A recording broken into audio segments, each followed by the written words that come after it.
ఈ కార్యక్రమానికి రావటానికి కారకులైనటువంటి సుమన్ తల్వార్ గారు,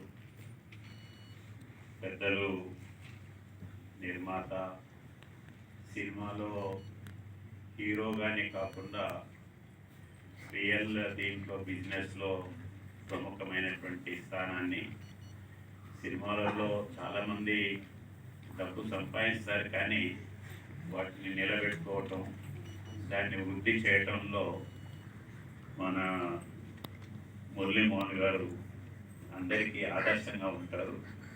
ఇవి రెండే కాకుండా రాజకీయాల్లో కూడా వారికి ఇచ్చినటువంటి బాధ్యతని సక్రమంగా నిర్వహించి, ఎంపీగా అంటే ఏ రకంగా ఉండాలి, రాజకీయ నాయకులు ఏ రకంగా ఉండాలి అనేటువంటి ఆ రకంగా మిగతా కొత్త వాళ్ళు రావాలనుకునేటువంటి వాళ్ళకి ఆదర్శప్రాయంగా డైరెక్ట్గా రాజకీయాల్లో లేకున్నా డైరెక్ట్గా వచ్చినటువంటి వాళ్ళందరికీ కూడా ఏ రకంగా చేయాలనో చెప్పినటువంటి వారు మురళీమోహన్ గారు. వారు ఈరోజు ఇక్కడ ఉన్నారు, చాలా సంతోషం. కృష్ణారెడ్డి గారికి నేను ఒక 10 సంవత్సరాల కింద ఒక కార్యక్రమంలో కలిసినాము. వారు లచ్చిరెడ్డి గారు, టి రామ సత్యనారాయణ గారు, కేఎల్ దామోదర్ ప్రసాద్ గారు, అవార్డు గ్రహీతలు, ఎందరో ప్రముఖమైనటువంటి వ్యక్తులు ఇక్కడ ఉన్నారు. అందరికీ నమస్కారం. ప్రజా డైరీ 24 సంవత్సరాల ఉత్సవం ఘనంగా నిర్వహిస్తున్నందుకు మీ అందరికీ కూడా అభినందనలు. నేను మామూలుగా నాకు అంటే ఈ ఆర్గనైజేషన్ దీంట్లో వచ్చినటువంటి వారిని పబ్లిక్ ఫంక్షన్స్, మిగతా ఫంక్షన్స్ని నేను జనరల్గా అవాయిడ్ చేస్తుంటాను. ఎందుకు అంటే వాటి మీద ఆ ఫంక్షన్ గురించి ఆలోచించేయాలి, దాని గురించి చెప్పాలి, దాంట్లో ఏముందో ఏందో మనం చెప్పి ఒకటి చెప్తే ఇంకోటి ఏదైనా అవుతుందో అనేటువంటిది అనేక రకాల ఆలోచనతోటి మనకు తెలిసిన దానికే పోవాలి, దానికే మాట్లాడాలి అనేటువంటి ఆలోచనతో ఉన్నటువంటి వాళ్ళు. కానీ సుమన్ గారు వచ్చిన తర్వాత నో అనలేదు. మామూలుగా అయితే అవాయిడ్ చేస్తుంటారు, కానీ వాళ్ళు వచ్చిన తర్వాత నో అనలేకపోయినా. అందుకనే ఈరోజు ఇక్కడ రావడం జరిగింది. ఈ సందర్భంగా పేపర్ విషయంలో 2-3 విషయాలు చెప్పదలుచుకున్నాను. పుస్తకాలు రాయటం వేరు, కథలు, నాటకాలు ఏవైనా రాయచ్చు, పర్మనెంట్గా ఉంటాయి. ఆ ఎదురుగా ఉన్నటువంటి ఫోటోగ్రాఫర్ను పిలిచి కూర్చోబెట్టి చిన్నప్పటి నుండి ఏమేం చేసినావా, చిలిపి పనులు ఏం చేసినావు, మంచి పనులు ఏం చేసినావు, ఎప్పుడు తిట్టు తిన్నావు అంటే అదొక పుస్తకం కింద తయారు. అది చదవచ్చు ఎవరైనా సరే. కానీ మ్యాగజైన్స్ అంటే ఒక పర్టికులర్ విపుల, చతుర ఇటువంటి అంటే కథలు ఉంటాయి, లేకపోతే చిన్నపిల్లలు కథలు ఉంటాయి. ఒక ప్రజా డైరీ అనేటువంటిది దాంట్లో న్యూస్ ఉండాలి, ఆర్టికల్స్ ఉండాలి. న్యూస్ అని అంటే వారం రోజుల కింద అయిపోయినటువంటి వాటి గురించి మోడీ గారు 3వ సారి తీసుకున్నారు అని చెప్పి ఆ డైరీలో రాస్తే దానికి ఎక్కువ రీడర్స్ దొరకరు. కానీ దాన్ని కూడా చదవగలిగినటువంటి దీంతో తీసుకురావాలంటే అది కష్టతరమైనటువంటి పని. మేము పార్టీ తరఫున కూడా మ్యాగజైన్ నడిపిస్తాం. ఆ మ్యాగజైన్ ఎట్లా వస్తుంది ఏంది అని చెప్పడానికి, తెలుసుకోవడానికి నేను చదువుతుంటాను.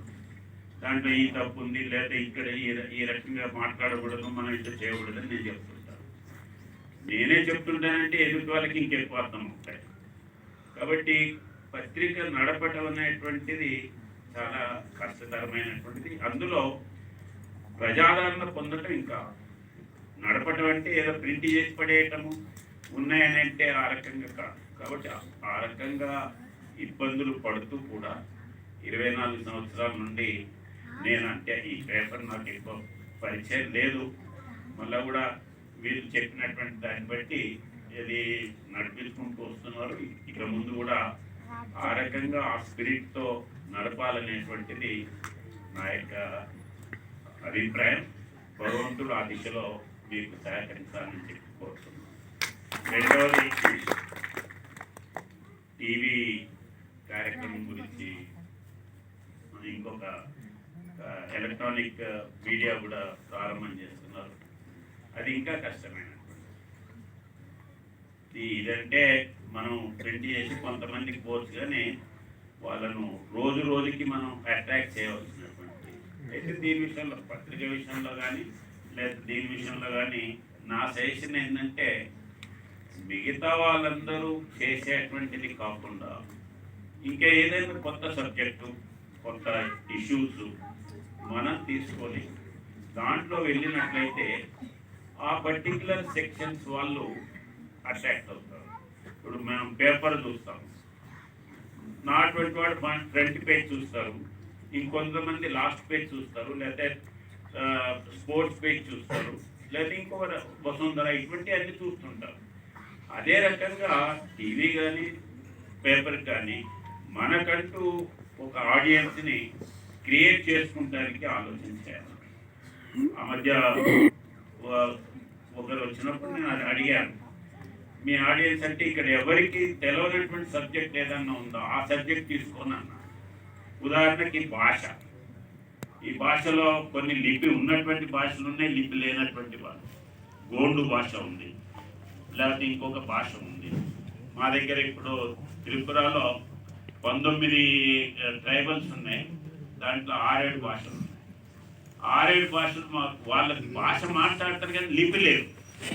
కానీ ఆ లిపి కొరకు కొట్లాడుతున్నటువంటి వాళ్ళు రోడ్డు మీదకి వచ్చినటువంటి వాళ్ళు ఉన్నారు.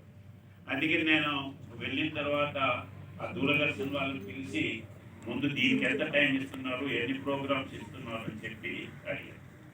అదే రకంగా ఇక్కడ ఉన్నప్పుడు కూడా ఒకసారి ఈ టీవీలో లంబాడి భాషకి ప్రత్యేకమైనటువంటి వార్తలు ఎందుకు వేయరు అని అడిగాను. నేను స్పాన్సర్ చేస్తాను, కాకపోతే తర్వాత లంబాడి భాషలో మీరు వేయాలని చెప్పింది. కానీ దాన్ని క్యాచ్ చేసేటువంటి వాళ్ళు లేరు. మనం చెప్పడం వరకే కానీ మనం దాంట్లో దిగేది లేదు కదా. బట్ ఆ రకమైనటువంటిది ఏదైనా సెలెక్ట్ చేసుకొని చేస్తే నెమ్మదిగా ఫిక్స్డ్ వాళ్ళు కొంతమంది దానికి అట్రాక్ట్ అవుతారు. ఆ రకమైనటువంటి దీంట్లో మీరు ముందుకు వెళ్ళొచ్చు. కాబట్టి ఈ సందర్భంగా మీరు మరొకసారి ఎలక్ట్రానిక్ మీడియాలో అదే రకంగా ఈ యొక్క పత్రికలో ముందుకు పోవాలని చెప్పి మరొకసారి నేను కోరుకుంటూ, ఈరోజు అవార్డు గ్రహీత ఎవరైతున్నారో వాళ్ళందరికీ కూడా ప్రత్యేకంగా నేను అభినందన తెలియజేస్తున్నాను.